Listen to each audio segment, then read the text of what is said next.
Hey everybody, in today's interview, I had the wonderful opportunity to interview somebody that I have a very high degree of respect for, Greg Koukl. Some of you know that I have interviewed him before on my channel about his book Tactics, which I highly recommend. I think it's a great book to learn talking point strategies on how to talk to somebody about your faith. He's also written a book called The Story of Reality, which had a great impact on my life as well.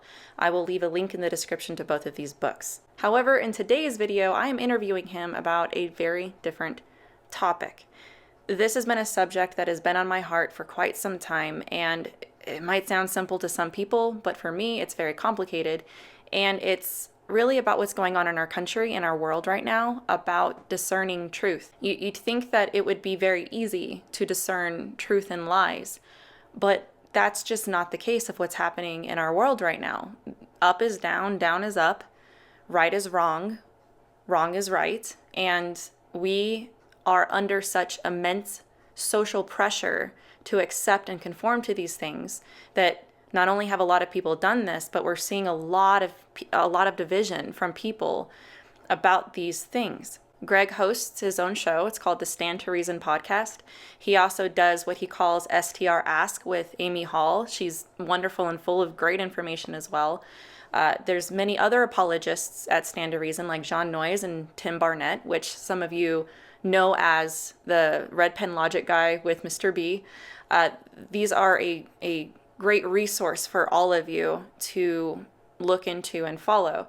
It was on this podcast that I listen to very often that Greg did a segment on how to discern truth. He talked about how we're divided in this world and how we can stay strong and grounded in truth. Greg also writes articles every month for Stand to Reason called Solid Ground. There was an article for May of this year called Freedom Fading. I will leave a link in the description if you want to check out this article and read the whole thing. The entire article and podcast talks a lot about how Greg believes that we are entering into a sort of soft totalitarianism. And I have to admit, at first, when I heard Christians talking like this, or not even Christians, just people in general in our country, say things like this, I was a little skeptical, I'm not going to lie. It's my nature to just hold back judgment until I get more information. And from that time, I have read things and listened to a lot of people. And though I am still forming an opinion on this, Greg is somebody that I highly respect and has a lot of wisdom in this area. And I wanted to get his ideas more specifically on what he means by this. How does he believe that we are entering into soft totalitarianism in our country? What does that look like? And how we as Christians can discern that truth from the lies around us. We also talk about a book called Live Not by Lies. We bring this up a few times in this video. This book had been coming up a lot. A lot of people had talked about it. I don't agree with absolutely everything in this book, but I read it. The point of the book and of the author, who is a journalist, is that he believes this as well. He believes that we are on the cusp of a shift, a dramatic shift in our country right now, where we are going to have such immense pressure to conform to lies. And that's hence the name of the book, Live Not by Lies. Don't believe in the lies, even if you're threatened to believe them. The interview is not necessarily about that book, but we do refer to it a lot because there was questions that I had as I read it that I actually specifically wanted to ask Greg about. So if you're not familiar with the book, that's okay. I will leave a link in the description if you want to check it out more. Many of you actually will be familiar with that book. So I wasn't trying to go into too much detail about that book specifically, but there were a lot of ideas that were brought up in the interview that were also brought up in the same podcast. I really hope that you guys get a lot out of this interview. It was fun to do, and I always think it's such a treat that when I get to sit down with somebody like Greg and ask them one-on-one questions like this. I think that he's a wealth of knowledge and wisdom, and I hope that this blesses you. Greg, I want to thank you so much for coming on today and talking with me about Sure. this. I have been struggling with this topic, so to speak, for the last year. I mean, my viewers may not know this, but full disclosure, this has actually been an issue for me with what's going on in our country, with what's going on in the church right now. And I listen to your podcast weekly for about over a year, and I've learned a lot from listening to you. Today, Greg, I want to talk to you about a podcast, a very specific podcast that you did, and it's been in my mind for months now, and so much to the point that I reached out to get an interview with you over this. But it was a May 14th podcast, How Can We Discern Truth in This Divided World? And it was based on your May 1st solid ground called Freedom Fading. Right. And before we get into that, I do just want to thank you for taking the time to talk with me about this today. Oh, so I'm so happy to do so, Melissa. We've talked before. Obviously, I just have a great time chatting with you. Yes, and I did interview Greg before a long time ago. It's been a while, wow, about your book Tactics, which, by the way, fun fact, I'm in seminary this year. Your book is being used by one of our professors for critical thinking. So great. Yeah. I love it when professors require their students to buy my book. Yeah. Well, it goes a lot to tell you the thinking strategies that go into how we handle conversations. So, right. The first thing I want to talk to you about is the world that we live in right now. Right. In your podcast, you're talking about truth and how up is down and down is up. Just wrong is right, right is wrong. And I have to say, it's very confusing, even for somebody like me, who I'm watching this, and never in my lifetime did I ever think I'd see the world and the country where it's at right now. And I'm trying to figure it out. Mm-hmm. This has been challenging and discouraging for many. And I'm going to read a part of your Solid Ground article, and then I'll hand it over to you to expound on it. But it says, the indoctrination to an alternate reality at the heart of totalitarianism has a curious effect. When reality is persuasively redefined by the incessant drone of political propaganda and abetted by not so subtle social pressures, the populace is gradually persuaded by it and willingly embraces it in large numbers as the high moral ground. Mm-hmm. Those who do not are vilified as enemies of the good, haters in the current vernacular, you say. Mm-hmm. The good, that is, as defined by the authorities, end quote. And in your podcast, you said there's a reforming and a redefinition of what is good and right going on right now. Right. Truth doesn't matter, but power does. And I'm wondering if you can expand on this. Sure. And in what ways you believe and see that we might be dabbling in and entering into a soft totalitarianism in our country. Well, there's a lot going on there, Melissa. And some of this is coming, some of that reflection is coming from my understandings about how totalitarian regimes in the past have operated. So I spent, and this was one of the earlier solid grounds I did in January. It was called Iron Curtain Diary, because I actually spent 5.5 weeks in 1976 behind the Iron Curtain working with Christians who were being persecuted in the Ukraine and in Poland and in Hungary and in Romania. Okay, I was also in East Germany and in Czechoslovakia, but I didn't meet with Christians there. But I did in Yugoslavia. And so all of these places were places where there was a totalitarian oppression that was going on. And I saw the immediate and direct and pervasive effects on Christians and what happened to their religious liberties in those environments. And I'm also about 650 pages right now through the Rise and the Fall of the Third Reich by Scherer. And this is a unbelievably granular look at that topic, the rise and fall of the Third Reich. So you see all this itty bitty things going on in the process. And what begins to stand out to me, and this is something that Scherer himself observed, and that is the propaganda machines in the Third Reich were so powerful that they even began to influence him as a reporter and an outsider, essentially. I mean, he lived there and he attended most of these things that were happening, even inside meetings in the Third Reich, but he still felt the pull of it. And he mentions this in his book. Now, I think you mentioned the book Live Not by Lies by Rod Dreher, and Rod then talks a little bit about the nature of totalitarianism. And totalitarianism and authoritarianism are two different things, okay? They're both dictatorships, but an authoritarian is just a dictator who's got his jackboot on the neck of the people, you know. A totalitarian government is one that that imports a total way of viewing reality and then uses the propaganda machines and social pressures to get people to adopt that point of view. Sounds familiar. And boy, yeah, well, it's true. And the great totalitarian movements of the 20th century, which would be the Soviet Union and the Third Reich under Hitler from 33 to 45.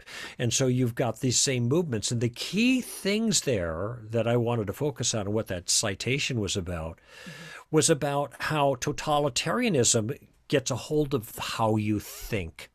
Yeah. People who have read 1984 by George Orwell, which was written in 1949 and was written to pillory the Soviet style of totalitarianism, you see him working out these same trends that he observed there, and he is warning about in the future. He is clearly and on record as being concerned about free societies being taken in by the collective mentality of thinking, which is a totalitarian way of thinking. They're not only taken in by it, they are persuaded by it through subtle maneuvers and manipulations of language. To Orwell, it was doublethink and newspeak. There are two different ways. Doublethink was holding opposite points of view that were both true. Like the slogan of the party in Orwell's 1984 was slavery is freedom. Okay, for example, that was one of them. War is peace. That's another one. These opposites. But what the totalitarian movement and pressure and linguistic rhetoric accomplishes is it gets people to think that both are true at the same time. Okay, and so everything gets convoluted and upside down. And what Newspeak accomplished for the government in 1984 was it disabled people from thinking clearly about the issues, and that was a huge purpose of that movement. Now that's of course a fictitious world, but keep in mind what he's doing is observing totalitarianism in play, and we see it with the Soviet system and the Soviet bloc countries, which is what I experienced directly in 1976, and we see it also there in the Third Reich. And what ends up happening is that people absorb the total viewpoint of reality that's promoted by the totalitarian government, and they begin to believe not only the ideas, but the ideas are good. Yeah. And the ideas are the high moral ground. Germans under the Third Reich actually believed Jews were evil. They actually believed it. And this is why they could cast a jaundiced eye towards the violence that was happening, like they deserve what they're getting. And this is how they could turn in their neighbors because their neighbors were doing evil by hiding Jews.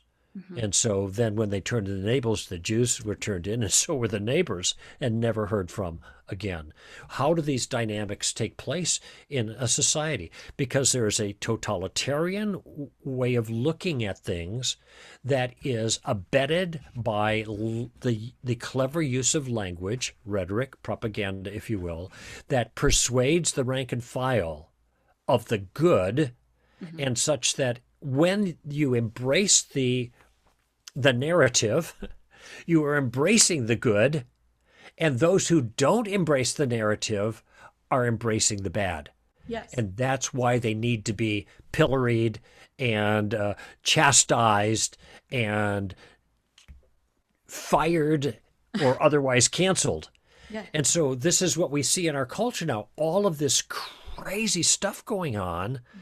And it is so crazy that even people left of center are seeing it and are objecting. And part of the reason is because the whole system which is a leftist system that is moving aggressively in our culture now. I mean, speaking truth to power, please. This is their slogan, but they are the power. Yes. They have every branch of government, essentially. Well, certainly the lawmaking branches, not the judicial so much.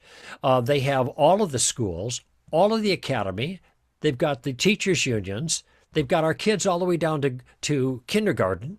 Okay. They have the media. They have Hollywood. In other words, they have all the bully pulpits in our culture right now. They own them.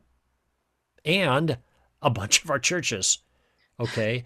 So they are the power. And they don't speak the truth. They don't care about truth. It's clear. And that's part of their philosophy, a postmodern philosophy. There is no truth, And I mentioned in one of my solid grounds, the one prior to the one you mentioned, and that was called the primal heresy. I talk about that cultures are going to be ruled by one of two forces, either truth or power. Either truth or power. And if you say we are not going to be ruled by truth, the actual truth, okay, then power is the only thing that's left. And if you go back to the fall, what Adam and Eve, our first parents, did was they said no to the truth. No to God's truth, his moral truth, his commands, and no to the truth of his world. Okay? And they said yes to their truth, their own subjective sense of what was good for them. She saw, it looked good, it looked appealing, it was good to gain knowledge, it's me, me, me, me, me, me. She said no to God and yes to me. And that's the core of relativism. And this is a huge part of what's driving our culture now. People who are caught up in their truth, okay? Carl Trueman, in his book, The Rise and Triumph of the Modern Self, calls it expressive individualism. But it's nothing more than a fancy word to describe narcissism, self-love. You do you, okay? Two self-reflective pronouns and a verb. That's it. That's the battle cry of the age. I get to do what I want to do whenever I want to do it, however I want to do it. And if you say no, then you're evil. So that's the narrative that's being advanced, but it can't continue ultimately because you can't build a community on narcissism. Yeah. Okay. And this is why even the left is getting cannibalized by its own views now. Okay. You're not woke enough. You may be woke, but you're not woke enough. And we're more woke than thou kind of thing. And so we're going to punish you. And you see this kind of stuff happening. And this is destructive to liberal democracy. And I use liberal here in the best sense of the word. Latitude of freedoms. We were birthed as a republic with liberal democracy as kind of our core operating system, so to speak. And now this is all being attacked by the left. And they're being attacked by the left with a kind of with a moral justification. Okay, something like half of the students in universities today do not believe in freedom of speech, because you can't use your freedom of speech to spread hate. All right. This is their idea. Notice how they're taking the high moral ground. But of course, the whole idea of freedom of speech is to protect things that people don't like. You don't need protection for things that people like because they're going to let it happen. It's when there are things that people don't like, maybe as some would characterize as hate, that we need to have the first freedoms in place, like in the Constitution, to guarantee that our views will be expressed. So two things going on here. You have a wildly relativistic group, okay? You do you, except when you hate. And then you cannot have the freedom to do that. We are going to interfere with your freedoms to do that, okay? So there's a contradiction there, relativism and objectivism. They're relativists when it suits them, and all of a sudden they're moral people. Hate is wrong. Yeah. But now they're using the word hate in this rhetoric to take away first freedoms News. like speech. Yeah. Okay, but there's a third problem. Who gets to define hate? They Yes. get to do it. The people in power get to define what hate is, and hate is something other than their view. What if it's actually hateful? Like what if you had like the KKK or something like that, who, or you know what I mean, like a radical position of people, or a radical group of people who are saying truly hateful things. So when the what if is ambiguous to me, you Okay. mean what should the culture's response be to the KKK? Oh, they should totally deny denounce them. Well, individuals can renounce them. That would be one cultural response, or communities. But what you can't do is take away their first freedoms. You cannot say, we are going to stop you from speaking. Hmm. And in fact, historically, they weren't stopped from speaking. Okay. Now, when they did violent acts that destroyed property and people, that's different. And that should be addressed. But you know, there's a famous march. This is before your time. I grew up in Chicago, okay? And north of Chicago, the city boundary was Skokie, okay? And in Skokie, they had a bunch of real, genuine, actual white supremacist Nazis marching many years ago. This might have been in the 60s, all right? These were the true thing, not the news make me up, the CNN make me up of white supremacists that are coming out of the woodwork everywhere. I mean, that's nonsense. But these were the real things, with swastikas and everything, all right? They did a march in Skokie. Now, why did they choose Skokie? I'll tell you why they chose Skokie, is because Skokie had a significant number of former Holocaust survivors. Okay, not former, they were Holocaust survivors. They were former interns in German concentration camps. They survived. And they were living in Skokie. This was a long time ago. There's not many of those left, obviously. And the ACLU defended their right to march, which was entirely appropriate. If you want to march and make a fool out of yourself by being nasty to other people and hurting their feelings, you have a constitutionally protected right to do that. If you want to hurt those people physically, that's different, all right? Because there are laws that prevent that. But what we don't do is we don't say we believe in the freedom of speech, but only freedom of speech that we agree with or that we deem noble and good. Yeah. We don't give freedom to hate speech. That's a violation of the first freedoms. And the first freedoms are called first freedoms because they are foundational to a liberal democracy. That actually makes sense. Yeah, I think that just clicked with me, because I think you're right. Because if you take away somebody's sense of, or the freedom of speech, even if it is hateful, then all of a sudden you're giving them the power to define what hate is. Well, that's the next step. Okay. Even if, let's just say, and it seems obvious with regards to those marchers in Skokie, that these people definitely were filled with animosity, hostility, hate, if you will, towards those Jewish people. Yeah. All right, in Skokie.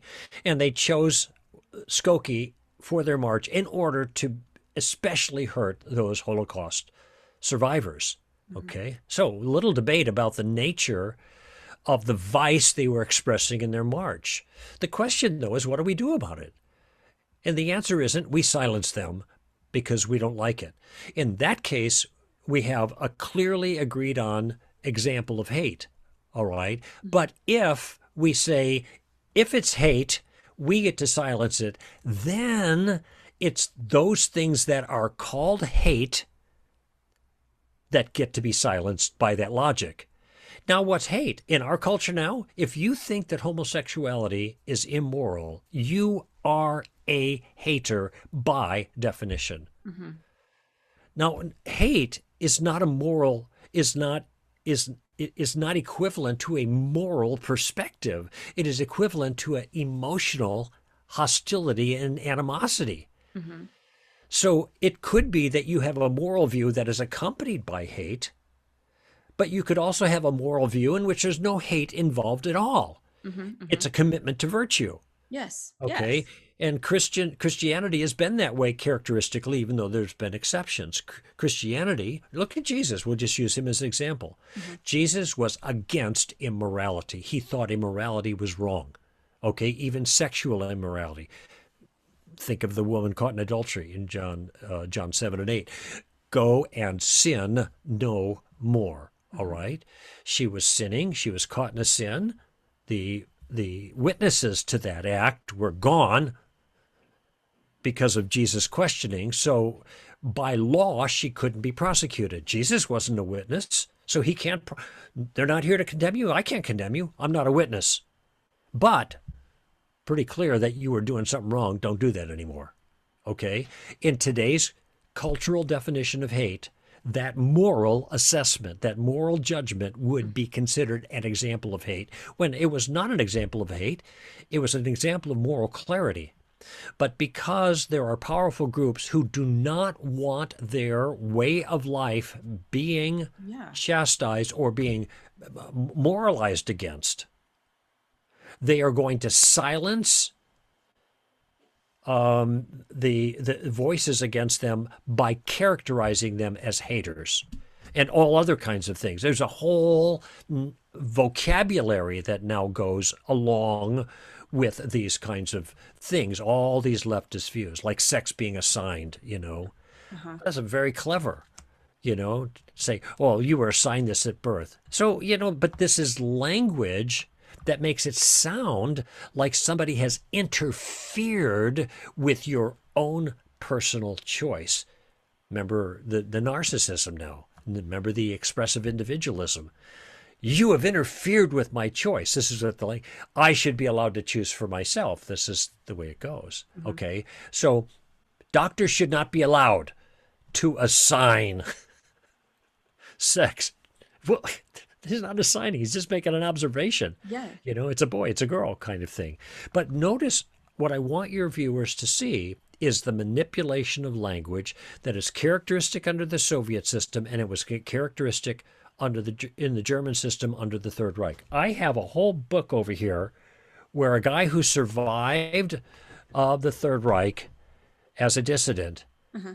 talks about all the linguistic turns that the Third Reich made the way they use language to persuade people. Mm-hmm. And this all goes back to the original citation. So you have a totalitarian way of looking at everything. It's a total system, and it looks persuasive because of the way language is being used, okay? And it makes the dissenters look immoral, outsiders who are dangerous. And so the insiders then feel completely justified in taking aggressive steps to correct the problem by silencing dissent. Silencing dissent is an earmark, it's a tell, it's an indicator of a totalitarian impulse. Christians don't want to silence dissent. You don't like Christianity? Let's hear about it. What are your reasons against it? We'll step up and may the best idea win. That's I think the classical Christian view, even though there have been exceptions in history to the contrary.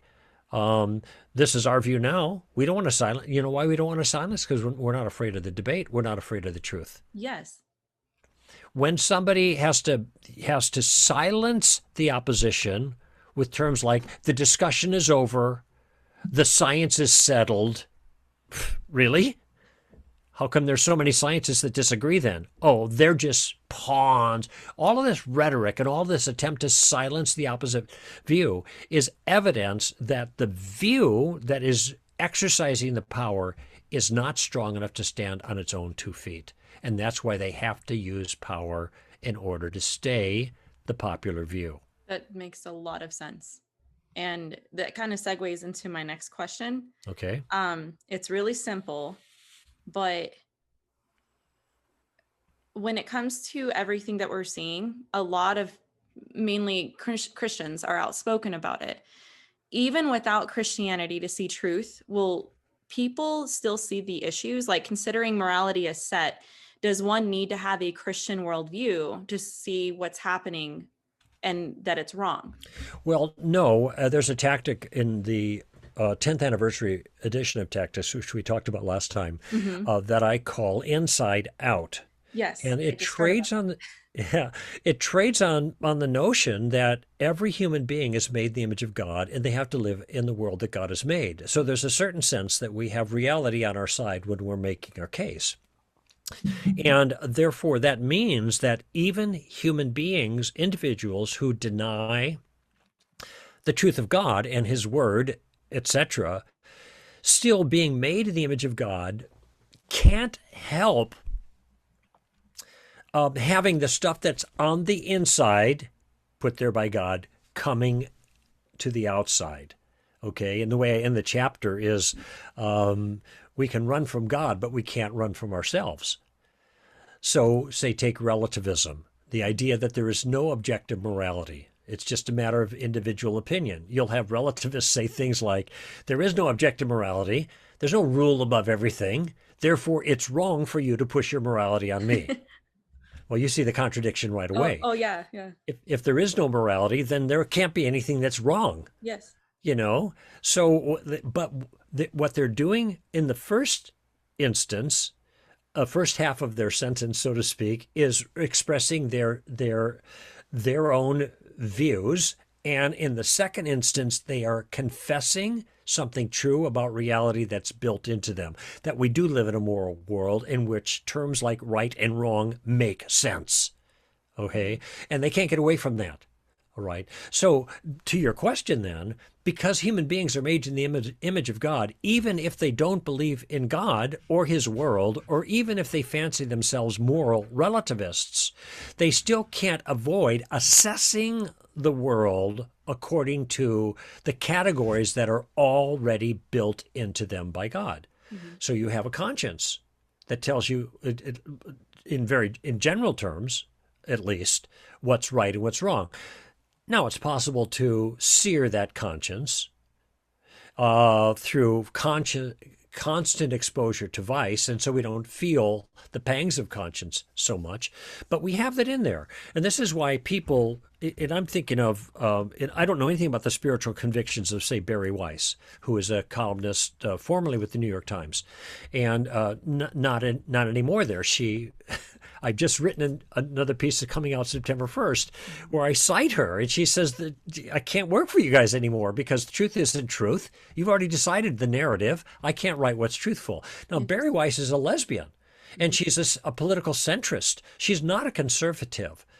And I have no reason to think that she shares my spiritual convictions, but she certainly is a human being who is able to spot nonsense and abuse, intellectual abuse and power abuse when it happens. And so she is writing about this abuse, and also championing other writers who are also concerned, who are definitely not on the right and may even be left of center. BARIWEISS for those who want to check her out. She's written quite a few pieces of late expressing the concern. So your question is, does a person, I think I understood it to be, if a person is not a Christian, doesn't believe in the Bible or God or anything, can they still see the problems? And the answer is absolutely, because the problems are glaring for people who have intact moral common sense. Yeah, because some Right? people think that they're doing the right thing, and that's, I mean, I almost minored in history in college, and I had a fascination in high school for, I mean, they taught us things like the Holocaust, World War II, the Cold War. I was a 90s kid. I remember, I have memories of the Berlin Wall. You know, you were taught these things. And so Sure. I grew up with this sense of what communism is, Mm-hmm. the stories of the Holocaust survivors. How did that happen has been a question that has plagued me since I even understood what the Soviet Russians were, what I understood. Why was it a big deal that the Berlin Wall fell? Mm-hmm. How did that happen? And now I'm in a point in my life where I'm like, oh, that's how it happened That's because right. of this. That's these right. things that are happening. I mean, the book that we mentioned, Live Not by Lies, he repeats the book Brave New World a few times. Right. And I, That's Huxley. yes, Right. Huxley, I read it and it was funny because I had to read like a Cliff's Notes after every chapter because I'm like, you could tell he's a poet. Yeah. Because I'm like, what just, how did is that Mhm. what just happened? And I needed a thesaurus to understand that, and, but his point is that people didn't want the truth. They don't care if it's true or not.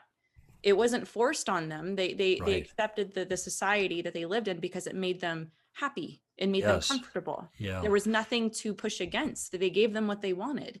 And Yeah, this yeah, can I toss in a thought here? This absolutely. is Sure. where so you've got Huxley and Orwell both writing dystopian novels, Yes. okay, that are in many ways prescient with regards to the future. They are seeing into the future about problems that could develop, and Orwell was certainly warning. I don't know about Huxley so much, but in any event, they were different though in the sense that what Orwell saw was a top-down, hard totalitarian regime controlling thinking with language. All right. What Huxley saw was a similar kind of totalitarianism, but implemented in a totally different way, Yes. appealing to hedonism. Yes. You Yes. Your appeal to the senses. hedonism, Yeah. we'll give you stuff, we'll give you stuff, we'll give you stuff. As long as you get enough stuff and the stuff you like and you're feeling good, we'll control you that way too. Yeah. And the irony is that they were both right. You see both things going on. One of the most common questions I get as a Christian apologist is how do I answer apathy? In Yes. other words, Christians ask me, my friends don't care about this stuff. You know Yep. why they don't care? Because they're getting fed hedonistically all of these pleasures that distract them from the genuine pain of life, which Yeah. eventually they're going to experience. But right now they're drugged. And so why should I care about a problem I don't have? I feel good. I got my girlfriend. I got my deal. I'm going to school. I'm making money. Everything's cool. And so they have no sense of need because their hedonistic, narcissistic impulses are being fed. All Yeah. right. Now, there's a shelf life for that. You Yes. know, you can't keep doing that because there are consequences to this behavior. That's actually kind of my next question to you. I think there's a tactic that you talk about this where what's the natural, if you were to play this out, Right. if you were to actually look at the end game, what would that be? So that I Yes, think that leads into, yes. So like if it's called people, taking the roof off. it's a great tactic because I find that that's probably one that yeah. And if people don't know what we're talking about, Greg's book talks a lot about, these things that we're talking about. It's an insider Um, conversation. I know. I'm I'll like, what bring are him they up to saying? speed on the tactic in just a moment. Yes. Go ahead.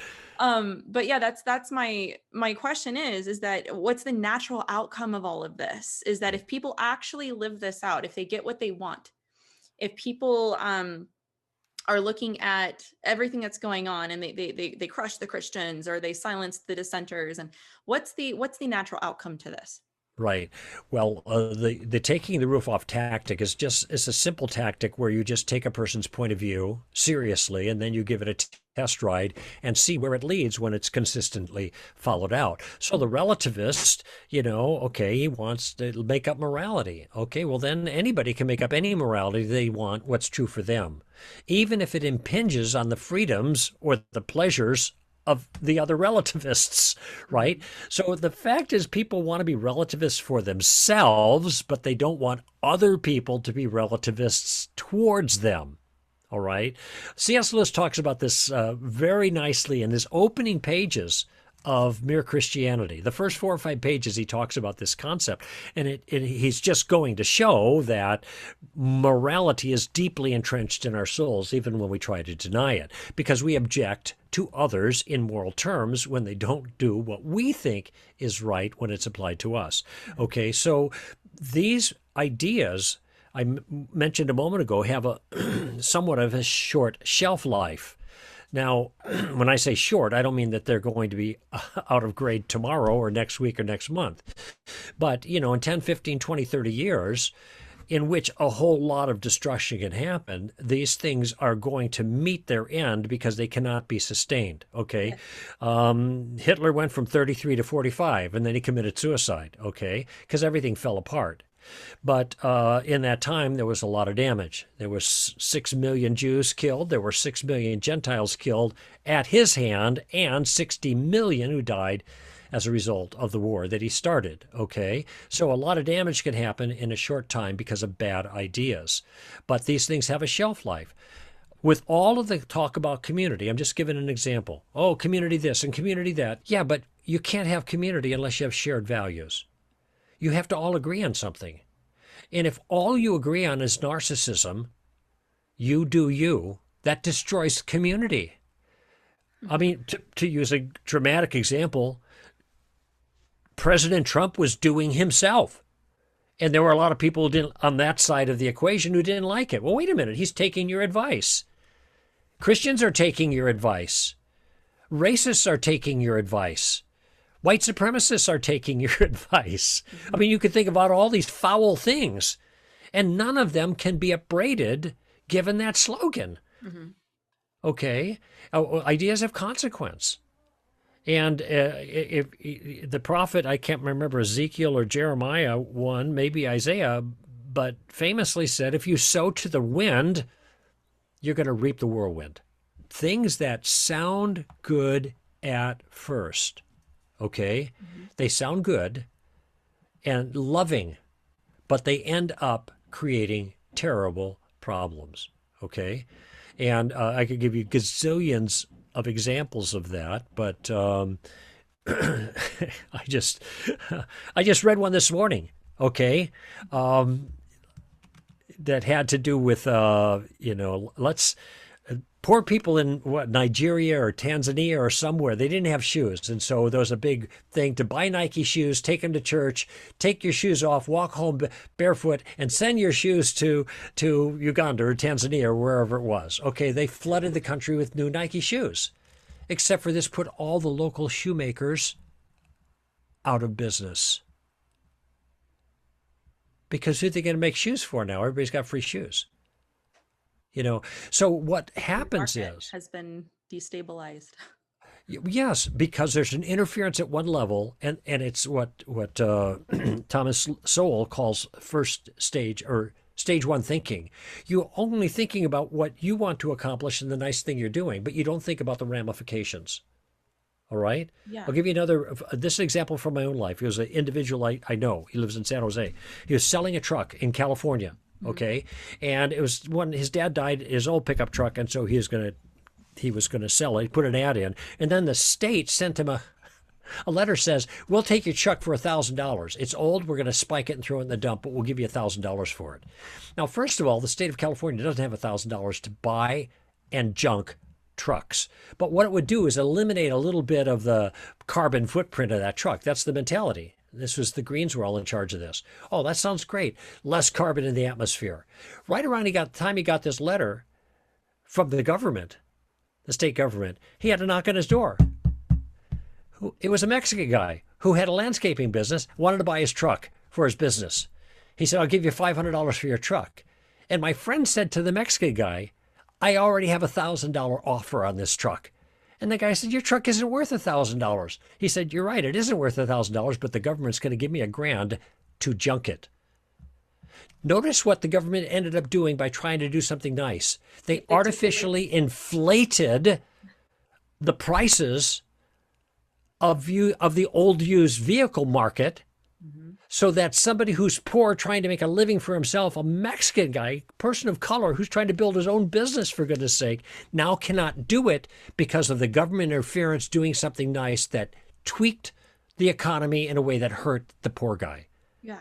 This happens all the time because people are trying to do something nice, so they exercise their power looking for a short-term benefit, but they end up doing out long-term harm because they're not looking very far.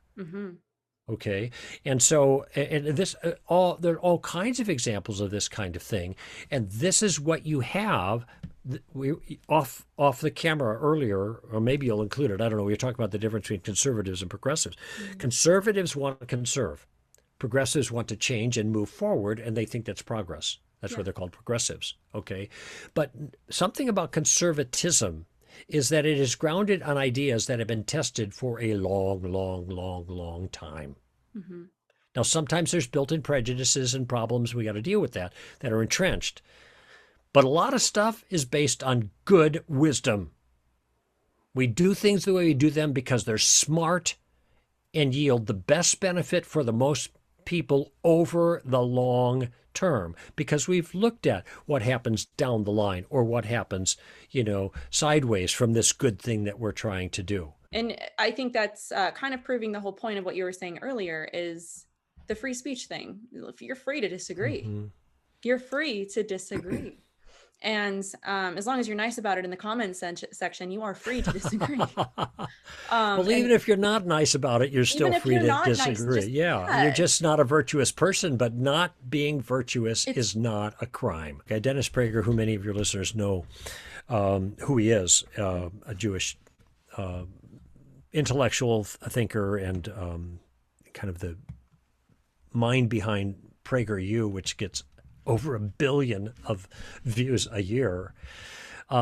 He says that freedom of speech is for hate speech. It is there. I intimated this earlier, but he said it's there precisely to protect the kind of speech you don't like. That's the whole point of it. It's kind of like marriage vows. Why do you take a marriage vow? Because you're making a promise to stay married when things get tough. Lewis makes this observation about marriage vows, C.S. Lewis. You don't need a marriage vow when your relationship is going good. Mm-hmm. You're going to stay there because you're enjoying it. The vow is for when it goes south.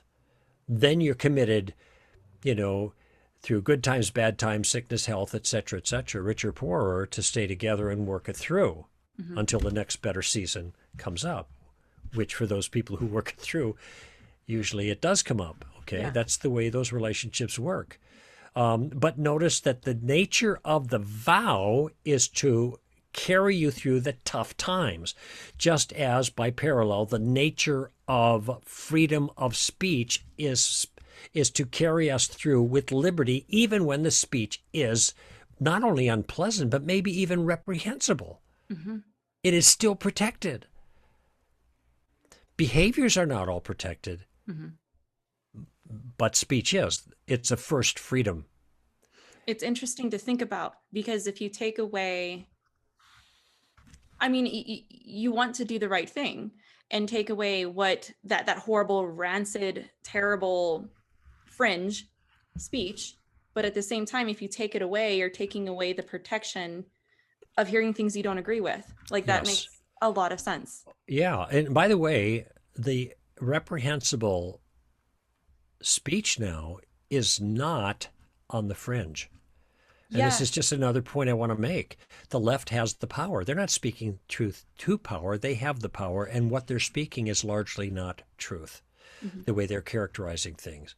It turns out then their commitment to sensitivity and not judging and not hating and all of this is very selective. It's a one-way street. And the simple way to put it is those kind of people, they love and they respect and they are gracious to everybody that's just like them. And you step out of line and they're going to take you down very quickly. They do not care about your feelings then. I have a question about this. Okay. Because this is something I think you can appreciate. And I know that Stand to Reason is like this in general. The whole ministry kind of has this unique approach. It shouldn't be so unique though, where you consider other perspectives as it helps you understand how to approach them. Yeah. And I always try to think of who my audience is and understand their beliefs and positions correctly so I can do the same. I talk to my audience a lot about this, to my viewers. Sometimes this is a blessing and a curse, because I'll look at certain situations and I'll wonder how someone who would disagree with me would see this. And this can be great for witnessing opportunities, but it can also be somewhat frustrating. Well, it's a good critical thinking skill, and I'm It glad you is. do it. Yeah. Yes, and it helps you. I do this LDS, Mormons, Jehovah's Witnesses. It helps a great deal if you actually understand their perspective. Seek to understand and be understood is like a motto of mine. And we talked earlier about the Live Not by Lies book, and I kind of read this book that way. And again, if people have not heard of this book, I'll leave a link in the description. It's dense. It's a very good read. And the whole point of, there's a lot of points of the book, but one of the points is that they're trying to show us how we are indeed like in a pre-totalitarian entering into this kind of system and how that's happening. Yes. And I got a lot out of it. I had a lot of questions overall, but there was a point that I have had this nagging in my head again for a while. And what I need you to red pen my logic, if you will, on this, because I'm reading this and I gave it as a backdrop on how I view things, because I'm trying to read this book with, okay, if I were somebody who completely disagreed with this author, how would I see this? What would I disagree about? And I had a hard time pinning down my problem until page 30. Okay. I got to page 30 and I eloquently understood in my head at the moment, oh, okay, this is my problem. And I actually wrote it down. So I'm going to read it verbatim. I don't know if anybody else does that, but if you're like, oh, I got it, and you write it down, because it's just as eloquent, just that 1 minute. That's right.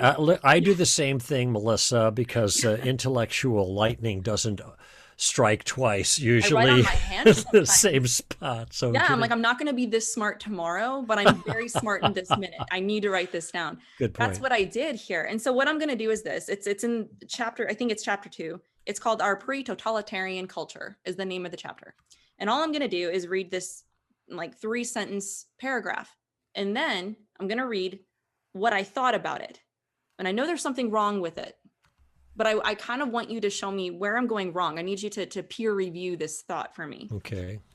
This is on page 30. It's the author. He's saying, the term totalitarianism was first used by supporters of fascist dictator Benito Mussolini, who defined totalitarianism concisely, quote, everything within the state, nothing outside the state, nothing against the state, end quote.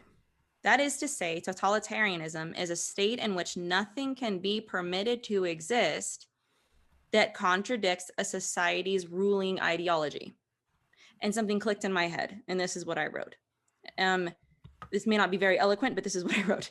All I'm wondering at this point is the perspective of, say, for example, the people who were LGBTQ, radical leftists, or maybe people we'd consider social justice warriors, other fringe oppressed people. If they'd consider the opposite, that they felt under a totalitarian type government under Christian beliefs, and they're just responding to it. For example, if we have a country set on Christian principles, and we didn't allow or permit ideas that contradicted the Christian ideology, wouldn't this, in their view, be a type of totalitarianism? I know there's a flaw in this thinking. I just don't know what it is yet.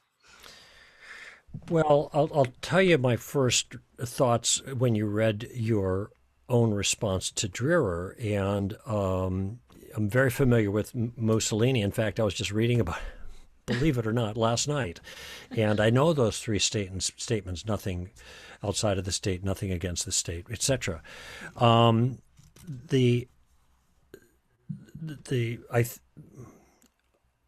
do not think it's the case. Well, let me back up. Put it this way. This country, the United States of America, is a country that is grounded in the principles of reality in a biblical worldview.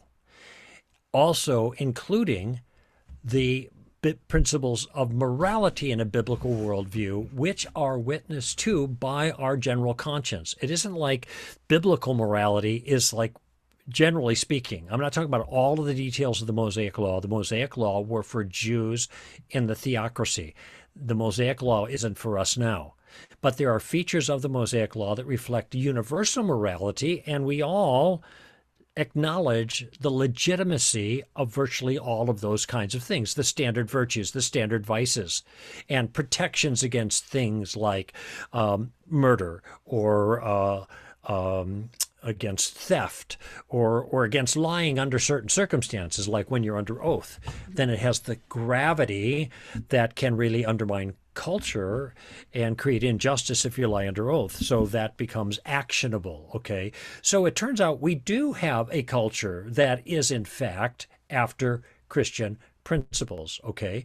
Now, that culture, though, also is a culture that believes in liberty and individual self-regulation, so that, as I think Thomas Jefferson said, the Constitution, the American way that we are building, is really built for a moral people. We're not going to impose a bunch of laws on them to get them to act all the right ways. We are giving them the liberty to be free to act in most cases, but they need to be moral people by and large in order to have a solid society, because they didn't want to over-regulate, especially Jefferson. Okay. Mm-hmm. So now when it comes to sexual behavior, there were restrictions on that. There were laws against that. There were laws against adultery. There were laws against, divorce was hard to get, and there were laws against sodomy, which were laws against homosexual behavior. Okay. Mm-hmm. Now, there's a legitimate debate as to whether or not the culture overreached in that regard. All right. But notice, even if there are laws on the books against certain sexual behaviors that people think should be private, that doesn't mean that the government is totalitarian. Okay. It just means that they have laws prohibiting some things you don't think are laws. They are not silencing people who have opposing views. They are not punishing people for having the opposing views. By the way, that's what a thought crime is. And thought crimes were a big feature of 1984. It's in the first couple pages. You read about this. In fact, the main character, I think his name is Winston, in 1984, he was part of the thought crime department. That's where he worked. Mm-hmm. All right. So now you've got something different. Hate crimes are thought crimes. If you assault somebody, that's actionable. It's against the law. You go to jail. If you assault somebody because you hate them or because the courts think you hate them, you are punished for the assault and you are also punished for the hate. Mm-hmm. You are punished for the thought. Hate crime is a thought crime because the action that is illegal is already illegal.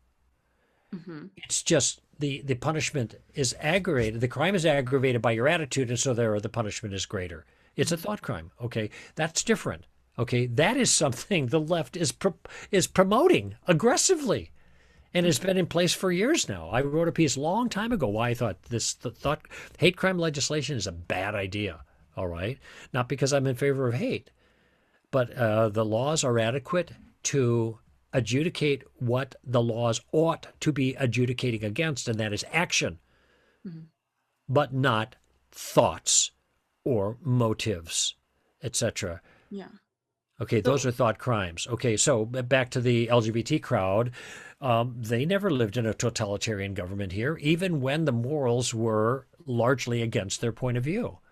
There was still latitude to argue their point of view, which is what made it possible for their point of view to gain ascendancy in our culture and be the ruling point of view now. And that's the pressure. The pressure. There's an immense, intense pressure to conform that I've never seen before in our country, where scientists, teachers, everybody is just apathy. Apathy is the best way to explain this, where they don't want to fight. Mm-hmm. They don't care about what's true because it's too much work. Too much to fight this. I have one more question. Sure. And I want to get your advice on this in regards to echo chambers. This is part of the confusion, is that you're a Christian and you want to remain in this intellectual understanding of what you believe and why you believe it. And sometimes there are pockets out there of people that believe in things that are just frankly ridiculous. And you see this on left and the right. You see this on all spheres, and sometimes it's just sheer bad information. It's not there, and they create unhealthy views. Like, for example, you have a conspiracy that the earth is flat. Okay, you have people that actually that's growing by the thousands, that people believe that the earth is actually flat, that maybe it's hollow and the moon is made out of cheese. I actually have a family member that went down the rabbit hole of conspiracy theories. And the thing, I'm like, where are you getting this stuff from? I can't wrap my head around this, because it's my natural inclination to try to understand their perspective. And it was like pinning down a cloud. It was very difficult to try to understand where they got this information from, how they can believe this, and where it's grounded from.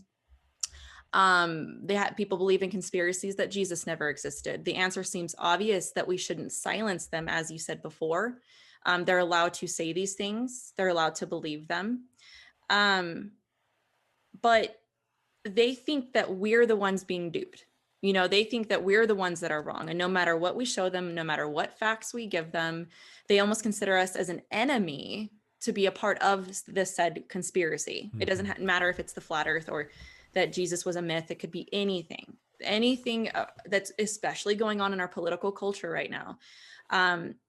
This is one thing that makes it so confusing lately, is people think they're believing true things, and they feel like they're sounding the bullhorn. They feel like they are the justice warriors on both sides. And they're just provoking empty, unnecessary paranoia, if you ask me, in my opinion. If someone tries to correct them, it's seen as sort of an attack on the truth. And if it truly is misinformation that can actually end up causing more harm than good, especially in our culture now, where any attack on what is perceived as true is almost automatically validated because it's trying to be stopped. They think the truth is being persecuted, and they are the ones trying to uphold it. What's the ideal way to respond to this mindset and untruths, especially if it is untrue and unhealthy?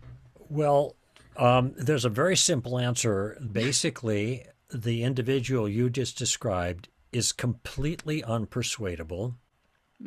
They have their own view. They're entrenched in their view. And if any opposition or alternate facts is viewed as evidence of their view, it's so, see, they always do. You're persecuting me, and the truth is always persecuted, so I must have the truth kind of mentality, So as you describe this kind of person, I do not see how there's anything you can do to make a difference with them, because everything that you try to do will be interpreted in light of their false view, presuming their view is false. So this is a what do they call it? Confirmational bias. Yes. Okay. There's a famous little story. I mean, I don't know how famous it is, but I've heard it a long time ago and I've used it. And it's about a man who thought he was dead. Okay, this is a story. It's an anecdote. He thought he was dead. And it didn't matter what anybody said to him, that he didn't believe him, his family. So they took him to the doctor, and the doctor asked him a simple question. He said, "Do dead men bleed?" And he said, "No." So the doctor stuck him with a pin, and he started bleeding.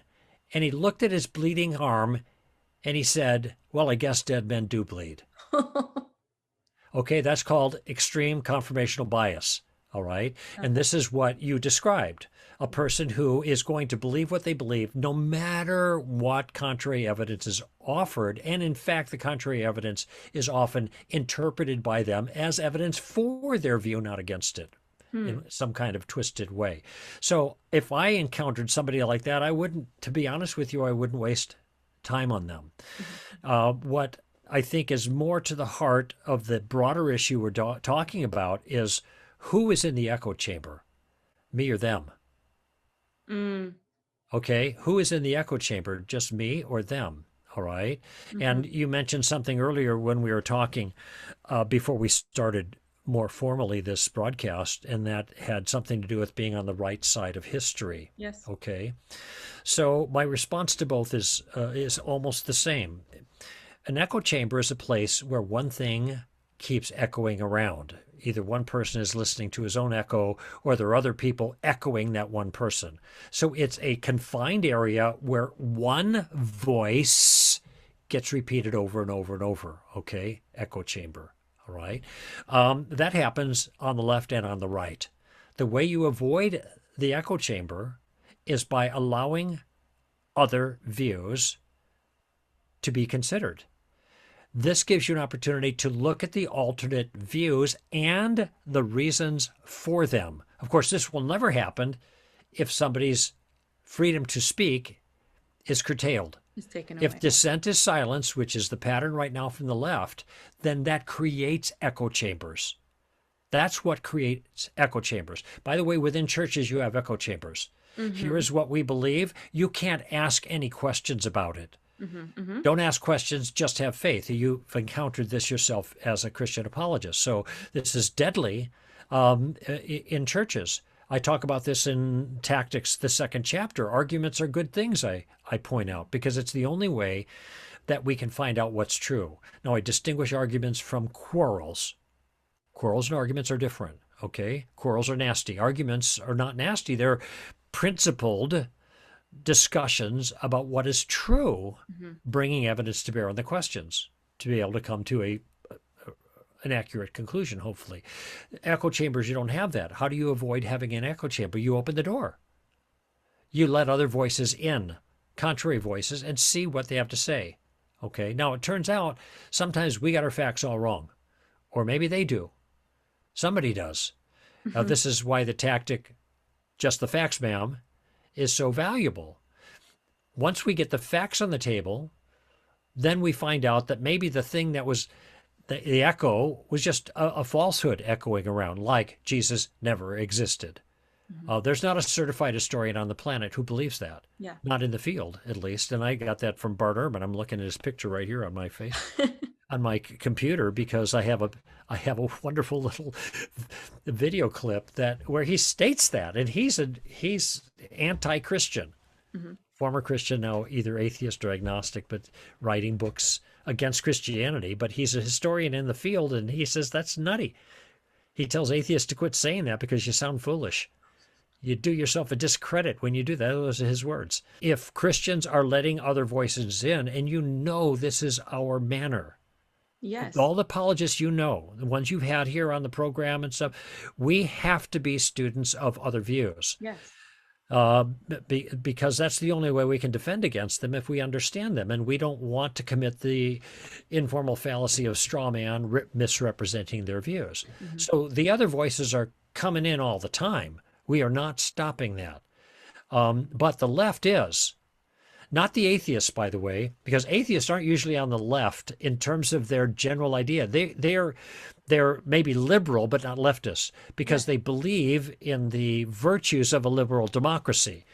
They're not Christians. They think Christians are wrong, but right and wrong makes sense to them. And with regards to the right side of history question, it doesn't matter if you're on the right side of history. It matters whether you're on the right side. yeah, Because history does not always reflect what truly is the good and the right and the beautiful. yeah, And if we're Christians and we are careful in our thinking, and we are careful in the way we read our scripture, and we are careful to attend to the common sense that God has given us, chances are we're going to be on the right side. We just want to be nice at the same time. And now, those two things if I go hand in remember hand. correctly, you have another solid ground coming out talking more about, if I remember correctly, correct me if I'm wrong, talking about the civil rights movement and the righteous deeds and bringing that about versus kind of what we're seeing now. Yeah, that came out in August. Oh, that was this month. August Okay. 1st. It's called Critical Race Theory, Civil Rights Upside Down. And I compare the civil rights movement of the 60s, which I lived through. I was in senior in high school when Martin Luther King was killed, when he was murdered. I was a senior. So I remember that pretty vividly. And I compare the framework, the perspective of a truth-based movement of civil rights with Martin Luther King to what I think is an upside down approach now with the critical race theory, and I think this is power-based.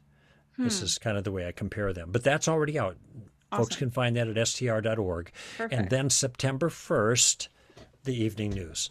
You know what, Greg? Honestly, this has been a treat to have you for this long, all to myself, to ask these questions. I know you have your podcast, you have your show where people call in and they get to ask you questions, and I feel like it's just been such a treat to be able to do this, to have you on my channel, but to just, give you these questions that I've had personally and not have to call in to do it. So yeah, Well, and it's been a treat for me to talk with you as well.